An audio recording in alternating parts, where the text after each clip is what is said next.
Hi everyone, welcome into this week's My Weekly CBS Fix. I hope you had a wonderful week. I hope you're having a wonderful Hanukkah. May it light up your nights. This week's video is once again dedicated to Nechama Bas Chai Rivka. We're all praying for you, and Hashem should give you a speedy recovery. And this week's Haftaras Mikeitz, Paro has his dreams, Joseph interprets them, and Paro says, wow, is there anyone more wise than this person? And he was made viceroy over all Egypt, second in command. And which brings us to our Haftarah. The Haftarah of this week is from the book of Kings. And King Solomon was the wisest of all men. And right after he became king, he had a dream. And in his dream, Hashem told him to ask for whatever he wanted. He said, well, I'm only 12 years old. I'm a young child. I need the wisdom to be able to judge for this people. And Hashem was so pleased with his answer. Hashem said, you could have asked for riches. You could have asked for long life. You didn't. You asked for wisdom. I'll give you wisdom like nobody else had. And on top of which, I'll also give you long life and also give you riches like nobody else has ever had.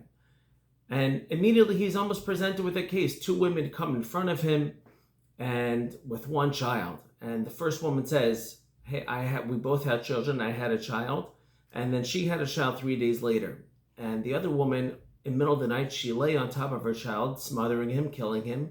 And in the middle of the night, she got up and she took her dead child, put it next to me, and took my living child and put it next to her. And I woke up in the morning to nurse my son, and I realized this was not my son. She had switched the child. And the other woman said, no, it's really my child. She's trying to take my child away from me. And they presented this case to King Solomon. So King Solomon says, okay, so you're claiming that the child belongs to you and the other child is dead, and you're claiming that the dead child belongs to her and the live child belongs to you. So he said, you know what?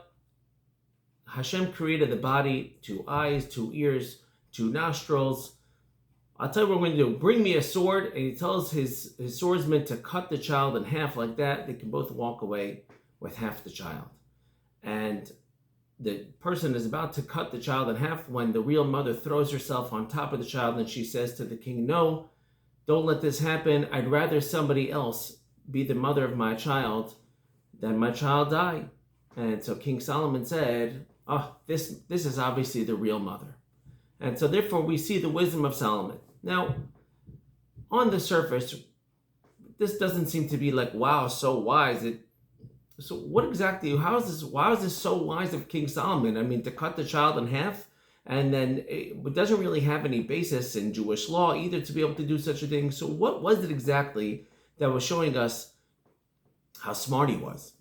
So the Chachma of Torah, is somebody who has the Torah.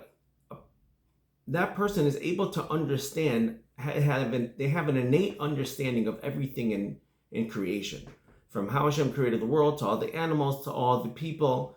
And as a matter of fact, the Medrash actually says that when Solomon woke up after that dream, he was actually able to understand what the donkeys were saying, what the dogs were saying, because he was connected to the root of all these things was in the Torah itself. And so therefore, a really wise person like Solomon is able to understand the innate qualities that each person has.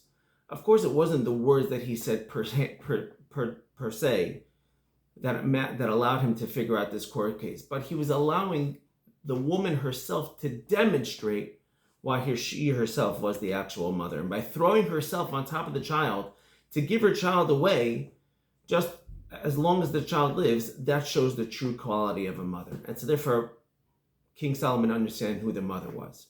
And so therefore we're learning over here that the lengths that a woman will go to for the sake of her child, she'll do anything, and they do anything, and they do everything just for the sake of their children. And and Solomon knew to tap into that innate quality that the woman had. Now, even though the other woman is also a mother, but she wasn't this child's mother. And he knew how to bring out who the real mother was.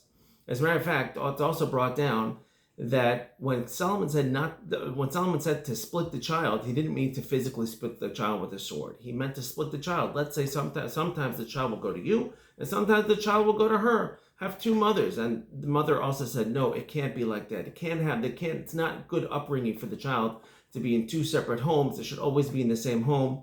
Mechavrusa Simcha Zilberberg always says that you see over here, or you see in general that there's an idea that even if husband and wife are really struggling, it's not worth getting divorced just for the sake of the children.